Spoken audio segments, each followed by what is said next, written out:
Hello everyone, welcome back to the channel. ನಾನು ಈ ವಿಡಿಯೋದಲ್ಲಿ ಏರ್ಪೋರ್ಟ್ಸ್ ಅಥಾರಿಟಿ ಆಫ್ ಇಂಡಿಯಾ ಅವರು ರೆಕ್ರೂಟ್ಮೆಂಟ್ ಮಾಡೋಕ್ಕೆ ಹೋಗ್ತಿದ್ದಾರಲ್ಲ ಅದ್ರ ಬಗ್ಗೆ ಡೀಟೈಲ್ಡ್ ಇನ್ಫಾರ್ಮೇಷನ್ನ ಕೊಡ್ತೀನಿ. ಸೊ ಯಾರು ಇನ್ನೂ ನಮ್ಮ ಚಾನಲ್ನ ಸಬ್ಸ್ಕ್ರೈಬ್ ಮಾಡ್ಕೊಂಡಿಲ್ಲ ಅವರು ಸಬ್ಸ್ಕ್ರೈಬ್ ಮಾಡ್ಕೊಳ್ಳಿ. ಇದೇ ಥರ ಜಾಬ್ ನೋಟಿಫಿಕೇಷನ್ಗಳು ಮತ್ತು ಗವರ್ನಮೆಂಟ್ ಸ್ಕೀಮ್ಸ್ಗಳ ಬಗ್ಗೆ ತಿಳಿಸ್ಕೊಡ್ತಾ ಇರ್ತೀನಿ. ಸೊ ಇವರು ಯಾವ ಪೋಸ್ಟ್ಗೆ ರೆಕ್ರೂಟ್ಮೆಂಟ್ನ ಮಾಡೋಕ್ಕೆ ಹೋಗ್ತಿದ್ದಾರೆ ಅಂದರೆ junior executives air traffic control ಈ ಪೋಸ್ಟ್ಗೆ ರೆಕ್ರೂಟ್ಮೆಂಟ್ನ ಮಾಡೋಕ್ಕೆ ಹೋಗ್ತಿದ್ದಾರೆ. ಇದರ ವ್ಯಾಕೆನ್ಸಿ ಡೀಟೇಲ್ಸ್ನ ನೋಡೋದಾದರೆ ಟೋಟಲ್ 309 ವ್ಯಾಕೆನ್ಸಿ ಇದೆ. General 125, EWS 30, OBC NCL 72, SC 55, ST 27, PWD 7 ವ್ಯಾಕೆನ್ಸಿಗಳಿದೆ. Total 309 vacancy ಇದೆ. ಸೊ ಒಳ್ಳೆ ವ್ಯಾಕೆನ್ಸಿನೇ, ಯಾರು ಇಂಟ್ರೆಸ್ಟ್ ಇದ್ದಾರೆ ಅವರು ಇದಕ್ಕೆ ಅಪ್ಲೈ ಮಾಡ್ಬೋದು. ಇನ್ನು ಇಲ್ಲಿ PWD ಕ್ಯಾಂಡಿಡೇಟ್ಸ್ ಕೂಡ ಅಪ್ಲೈ ಮಾಡ್ಬೋದು. ಯಾರ್ಯಾರು ಅಪ್ಲೈ ಮಾಡ್ಬೋದು ಅಂತ ಇಲ್ಲಿದೆ ನೋಡಿ. SC ST BN HC RW SC MF ಅಂದರೆ sitting, standing, bending, hearing, like ಈ ಥರ ಸ್ವಲ್ಪ ಸ್ಟ್ಯಾಂಡರ್ಡ್ಸ್ಗಳನ್ನ ಕೊಟ್ಟಿದ್ದಾರೆ. ಇದರಲ್ಲಿ ಯಾವುದ್ರಲ್ಲಾದ್ರು ಬಂದರೆ ನೀವು ಅಪ್ಲೈನ ಮಾಡ್ಬೋದು. ಇನ್ನು ಎಜುಕೇಷನ್ ಕ್ವಾಲಿಫಿಕೇಷನ್ ನೋಡೋದಾದರೆ ನೀವು ಯಾವುದಾದ್ರು ಒಂದು ಕಾಲೇಜಲ್ಲಿ 3 ವರ್ಷ BSc ಡಿಗ್ರಿನ ಮಾಡಿರಬೇಕು. ಅದರಲ್ಲಿ ಫಿಸಿಕ್ಸ್ ಮತ್ತು ಮ್ಯಾಥಮೆಟಿಕ್ಸ್ನ ಕಂಪಲ್ಸರಿ ಓದಿರಲೇಬೇಕು. ಫುಲ್ ಟೈಮ್, ಈಗೇನಾದ್ರು ಈವ್ನಿಂಗ್ ಕಾಲೇಜ್ ಪಾರ್ಟ್ ಟೈಮ್ ಓದಿದರೆ ಆಗಲ್ಲ, ಫುಲ್ ಟೈಮ್ ಓದಿದ್ದವರು ಅಷ್ಟೇ ಅಪ್ಲೈ ಮಾಡ್ಬೋದು. BSc ಡಿಗ್ರಿ ಮಾಡಿಲ್ಲ ಅಂದರೆ ಇಂಜಿನಿಯರಿಂಗ್ ಮಾಡಿದರೂ ಓಕೆ. ಅದರಲ್ಲಿ ನೀವು ಯಾವುದಾದ್ರು ಒಂದು ಸೆಮಿಸ್ಟರಲ್ಲಿ ಫಿಸಿಕ್ಸ್ ಮತ್ತು ಮ್ಯಾಥಮೆಟಿಕ್ಸ್ನ ಓದಿರಬೇಕು. ಯೂಶ್ವಲಿ ಫಸ್ಟ್ ಅಥವಾ ಸೆಕೆಂಡ್ ಸೆಮಿಸ್ಟರಲ್ಲಿ ಈ ಸಬ್ಜೆಕ್ಟ್ಸ್ಗಳು ಇರುತ್ತೆ. ಸೊ ಎಲ್ಲರೂ ಎಲಿಜಿಬಲ್ ಇರ್ತೀರ, ಅಪ್ಲೈ ಮಾಡಿ. ಇನ್ನು ನೀವು 10th ಅಥವಾ 12th ಇಂಗ್ಲೀಷ್ ಎಕ್ಸಾಮ್ನ ಕೂಡ ಪಾಸ್ ಆಗಿರಬೇಕು. ಆಗಿದ್ರೆ ಮಾತ್ರ ಇದಕ್ಕೆ ಅಪ್ಲೈನ ಮಾಡ್ಬೋದು. ಇನ್ನು ಸ್ವಲ್ಪ ನೋಟ್ಗಳನ್ನ ಕೊಟ್ಟಿದ್ದಾರೆ, ಯಾವ ಕಾಲೇಜ್ ಎಲಿಜಿಬಲ್ ಅದೆಲ್ಲ ಡೀಟೇಲ್ಸ್ನ ಕೊಟ್ಟಿದ್ದಾರೆ. ಒಂದ್ಸಲ ಪಾಸ್ ಮಾಡ್ಕೊಂಡು ನೋಡ್ಕೊಳ್ಳಿ. ಇನ್ನು ಏಜ್ ರಿಲ್ಯಾಕ್ಸೇಷನ್, ಏಜ್ ಲಿಮಿಟ್ನ ನೋಡೋದಾದರೆ ಏಜ್ ಲಿಮಿಟ್ ಬಂದು 24/5/2025 ನೋಡಿದಾಗ, ಅಂದರೆ ಈ ಅಪ್ಲಿಕೇಶನ್ ಲಾಸ್ಟ್ ಡೇಟ್ ಅವತ್ತಿಗೆ ನೋಡಿದಾಗ ನಿಮ್ಮ ಏಜ್ 27 ವರ್ಷದ ಮೇಲೆ ದಾಟಿರಬಾರ್ದು. ಮತ್ತು ಏಜ್ ರಿಲ್ಯಾಕ್ಸೇಷನ್ ನೋಡೋದಾದರೆ SC ST ಗೆ 5 ವರ್ಷ ಏಜ್ ರಿಲ್ಯಾಕ್ಸೇಷನ್ ಇದೆ. ಇನ್ನು OWC ನಾನ್ ಕ್ರೀಮಿ ಲೇಯರ್ಗೆ 3 ವರ್ಷ ಏಜ್ ರಿಲ್ಯಾಕ್ಸೇಷನ್ ಇರುತ್ತೆ. ಮತ್ತು PWD ಕ್ಯಾಂಡಿಡೇಟ್ಸ್ಗೆ 10 ವರ್ಷ ಏಜ್ ರಿಲ್ಯಾಕ್ಸೇಷನ್ ಇರುತ್ತೆ. ಇನ್ನು ಎಕ್ಸ್ ಸರ್ವಿಸ್ ಮೆನ್ ಕ್ಯಾಂಡಿಡೇಟ್ಸ್ಗಳು ಕೂಡ ಸ್ವಲ್ಪ ಏಜ್ ರಿಲ್ಯಾಕ್ಸೇಷನ್ ಇದೆ, ಅದನ್ನೆಲ್ಲ ಪಾಸ್ ಮಾಡ್ಕೊಂಡು ಒಂದ್ಸಲ ನೋಡ್ಕೊಳ್ಳಿ.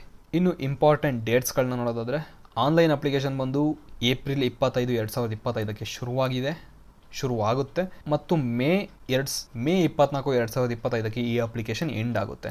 ಇನ್ನು ಕಂಪ್ಯೂಟರ್ ಬೇಸ್ಡ್ ಟೆಸ್ಟ್ದು ಟೆಂಟೇಟಿವ್ ಡೇಟ್ ಈ ವೆಬ್ಸೈಟಲ್ಲಿ ಬಿಡ್ತಾರೆ. ಸೊ ಈ ವೆಬ್ಸೈಟ್ದು ಲಿಂಕ್ನ ಕೂಡ ನಾನು ಡಿಸ್ಕ್ರಿಪ್ಷನ್ ಕೊಟ್ಟಿರ್ತೀನಿ. ಸೊ ನೀವು ಅಪ್ಲಿಕೇಶನ್ ಹಾಕಿದರೆ ಡೇಟ್ಗಳನ್ನ ಅವಾಗವಾಗ ಚೆಕ್ ಮಾಡ್ತಾಯಿರಿ. ಇನ್ನು ಇದಕ್ಕೆ ಎಷ್ಟು ಸ್ಯಾಲ್ರಿ ಸಿಗುತ್ತೆ ಅಂತ ನೋಡೋದಾದರೆ ಜೂನಿಯರ್ ಎಕ್ಸಿಕ್ಯೂಟಿವ್ ಈ ಪೋಸ್ಟ್ಗೆ 40,000ದಿಂದ ಹಿಡಿದು 1,40,000 ಪ್ರತಿ ತಿಂಗಳು ಸಂಬಳ ಸಿಗುತ್ತೆ. ಇನ್ನು ಇದರ ಜೊತೆಗೆ ನಿಮಗೆ ಎಕ್ಸ್ಟ್ರಾ ಬೆನಿಫಿಟ್ಸ್ ಕೂಡ ಇರುತ್ತೆ. HRA TA DA ಅದೆಲ್ಲ ಇರುತ್ತೆ. ಅದೆಲ್ಲ ನಿಮ್ಮ ಆಫರ್ ಲೆಟರಲ್ಲಿ ಮೆನ್ಷನ್ ಮಾಡಿರ್ತಾರೆ.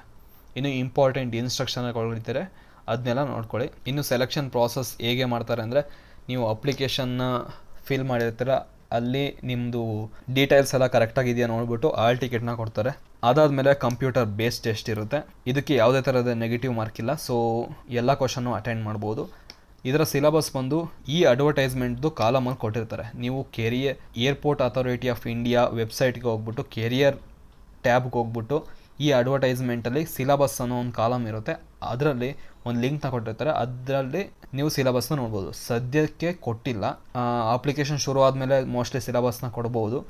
ಸದ್ಯಕ್ಕೆ ನಾನು ವೀಡಿಯೋ ಮಾಡ್ಬೇಕಾದ್ರೆ ಸಿಲೆಬಸ್ನ ಕೊಟ್ಟಿಲ್ಲ, ಸೊ ಅದಕ್ಕೋಸ್ಕರ ಅದ್ರ ಡೀಟೇಲ್ಸ್ನ ಹೇಳ್ತಿಲ್ಲ.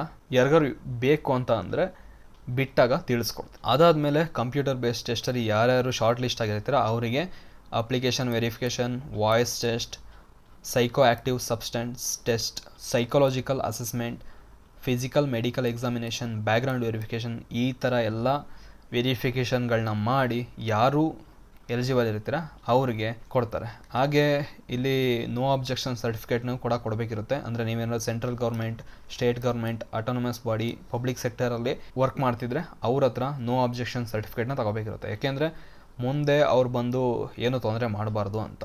ಅಂದರೆ ನೀವು ಈ ಪೋಸ್ಟ್ಗೆ ಜಾಯ್ನ್ ಆಗೋಕ್ಕೆ ಅವರ ಪರ್ಮಿಷನ್ ಇದೆ ಆ ಥರ. ಅದಾದಮೇಲೆ ಏನೇನು ಟೆಸ್ಟ್ ಮಾಡ್ತಾರೆ, ಸೈಕೋ ಆ್ಯಕ್ಟಿವ್ ಸಬ್ಸ್ಟೆನ್ಸ್ ಟೆಸ್ಟಲ್ಲಿ ಏನೇನು ಟೆಸ್ಟ್ಗಳಿರುತ್ತೆ ಅಂತ ಇಲ್ಲಿದೆ ನೋಡಿ. ಲೈಕ್ ನೀವೇನಾದ್ರು ಡ್ರಗ್ಸ್ ಮಾಡಿದ್ದೀರಾ ಅದ್ರ ರಿಲೇಟೆಡ್ ಎಲ್ಲ ಚೆಕ್ ಮಾಡ್ತಾರೆ. ಇನ್ನು ಆ್ಯಕ್ಷನ್ ಅಗೇನ್ಸ್ಟ್ ಮಿಸ್ಕಂಡಕ್ಟ್ ಅಂದರೆ ನೀವೇನಾದರೂ ಅಪ್ಲಿಕೇಶನಲ್ಲಿ ತಪ್ಪು ಇನ್ಫಾರ್ಮೇಷನ್ನ ಕೊಟ್ಬಿಟ್ಟು ಇದಕ್ಕೆ ಹೋಗೋಕ್ಕೆ ಜಾಯ್ನ್ ಆಗೋಕ್ಕೆ ಟ್ರೈ ಮಾಡಿದರೆ ಏನೇನು ಆ್ಯಕ್ಷನ್ ತಗೊತಾರೆ ಅದೆಲ್ಲ ಡೀಟೇಲ್ಸ್ನ ಕೊಟ್ಟಿದ್ದಾರೆ, ನೋಡ್ಕೊಳ್ಳಿ. ಇನ್ನು how to apply, airport authority of ಇಂಡಿಯಾದು ಲಿಂಕ್ನ ಕೊಟ್ಟಿರ್ತೀನಿ. ಅಲ್ಲಿ ಕೆರಿಯರ್ ಈ ಟ್ಯಾಬ್ಗೆ ಹೋಗ್ಬಿಟ್ಟು ನೀವು 25ನೇ ತಾರೀಕಿಂದ ಅಪ್ಲಿಕೇಶನ್ ಹಾಕ್ಬೋದಿರುತ್ತೆ. ಸೊ ನಾನು ವೀಡಿಯೋ ಮಾಡ್ಬೇಕಾದ್ರೆ ಇನ್ನೂ ಅಪ್ಲಿಕೇಶನ್ನ ಶುರು ಆಗಿಲ್ಲ, ಸೊ ಅದಕ್ಕೋಸ್ಕರನೇ ಹೇಳ್ತಿಲ್ಲ. ಸೊ ಅಪ್ಲಿಕೇಶನ್ ಬಿಟ್ಟಾಗ ಅಲ್ಲಿ ರಿಜಿಸ್ಟ್ರೇಷನ್ಗೆ ಒಂದು ಲಿಂಕ್ನ ಕೊಟ್ಟಿರ್ತಾರೆ, ರಿಜಿಸ್ಟ್ರೇಷನ್ ಮಾಡಿಕೊಂಡು ಅಲ್ಲಿ ಅಪ್ಲಿಕೇಶನ್ ಬರುತ್ತೆ. ಆ ಅಪ್ಲಿಕೇಶನ್ ಏನೇನು ಡೀಟೇಲ್ಸ್ ಕೇಳುತ್ತೆ ಎಲ್ಲದನ್ನೂ ಕೊಟ್ಬಿಟ್ಟು ಸಬ್ಮಿಟ್ ಮಾಡೋದಿರುತ್ತೆ. ರಿಜಿಸ್ಟ್ರೇಷನ್ ಮಾಡ್ಬೇಕಾದ್ರೆ ಅಪ್ಲಿಕೇಶನ್ ಹಾಕ್ಬೇಕಾದ್ರೆ ನಿಮ್ಮದು ಫೋಟೋಗ್ರಾಫ್, ಸಿಗ್ನೇಚರ್ ಯಾವ ಫಾರ್ಮೇಟಲ್ಲಿ ಇರಬೇಕು ಅಂತ ಎಲ್ಲ ಡೀಟೇಲ್ಸ್ನ ಕೊಟ್ಟಿದ್ದಾರೆ, ಒಂದ್ಸಲ ನೋಡ್ಕೊಳ್ಳಿ. ಅಪ್ಲಿಕೇಶನ್ ಬಂದು 1000 ರೂಪಾಯಿ ಅಪ್ಲಿಕೇಶನ್ ಫೀಸ್ ಇರುತ್ತೆ. ಇನ್ನು SC ST PWD ಮತ್ತು ಇಲ್ಲೇನಾದ್ರು ಅಪ್ರೆಂಟಿಸ್ಶಿಪ್ನ ಮಾಡಿದರೆ ಏರ್ಪೋರ್ಟ್ ಅಥಾರಿಟಿ ಆಫ್ ಇಂಡಿಯಾದಲ್ಲಿ ಅವ್ರಿಗೆ ಮತ್ತು ಫೀಮೇಲ್ ಕ್ಯಾಂಡಿಡೇಟ್ಸ್ಗೆ ಯಾವುದೇ ಥರದ ಅಪ್ಲಿಕೇಶನ್ ಫೀಸ್ ಇರೋದಿಲ್ಲ.